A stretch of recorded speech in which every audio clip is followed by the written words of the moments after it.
política na modernidade e na contemporaneidade, que é uma perspectiva descritiva e não prescritiva. Ou seja, a gente passa a procurar refletir sobre o exercício do poder, não no sentido de como ele deveria se dar, mas como efetivamente ele ocorre. E é nessa perspectiva, então, é nessa contraposição, digamos, que o Norberto Bobbio estabelece esse percurso pelo qual a gente foi chegando no conceito atual de poder político. Ele inicia essa reflexão retomando Aristóteles, né? Aristóteles vai pensar a realidade da política já de forma bastante sistemática, né? Então, Aristóteles é o grande, pode ser assim, divisor de águas, ou mais especificamente aquele que inaugura uma reflexão estritamente sistemática sobre o exercício do poder político.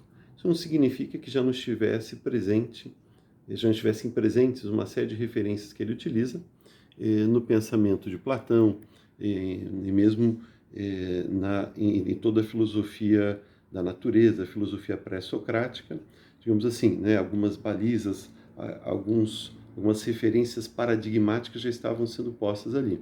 Mas em Aristóteles que isso, digamos, atinge um patamar de sistematicidade, de organicidade bastante elevado.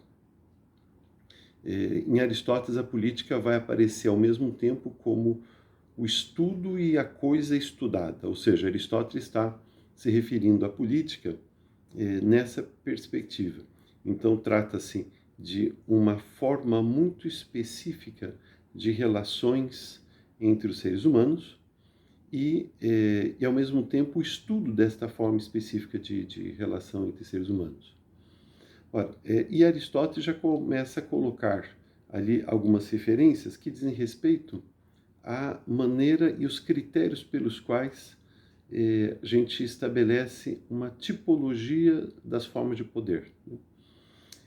Durante muito tempo se pensou, né, esta tipologia, se desenvolveu essa tipologia a partir de uma perspectiva que, digamos assim, transitou da ideia do critério do interesse para o critério da legitimação.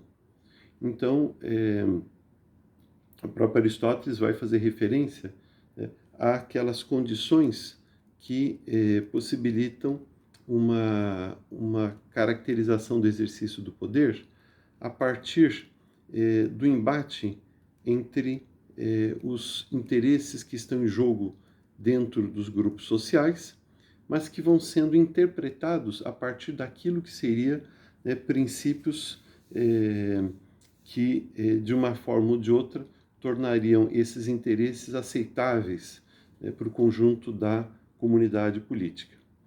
Então, Aristóteles ele faz uma distinção entre o poder paterno, o poder despótico e o poder político, e vai indicar que há, digamos, né, um critério de especificidade, identidade, diferenciação no poder paterno, ou seja, o poder paterno se justifica, se legitima pelo interesse dos filhos, ou seja, os pais eles podem tomar determinadas atitudes, eles podem realizar determinados tipos de procedimentos no trato com seus filhos, na medida em que o bem dos seus filhos esteja sendo garantido através desses recursos.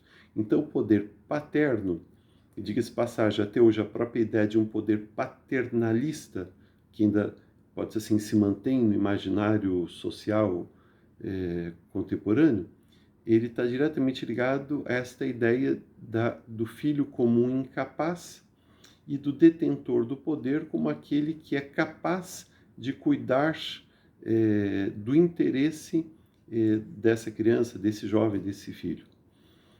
Diferente da caracterização que Aristóteles faz em relação ao poder despótico. O poder despótico ele já vai sendo instituído e legitimado na perspectiva dos interesses do tirano. Ou seja, na perspectiva dos interesses, da estratégia, da afirmação de poder daquele que constitui propriamente, né, se constitui como detentor do exercício do poder. Então, é nesse sentido que o poder despótico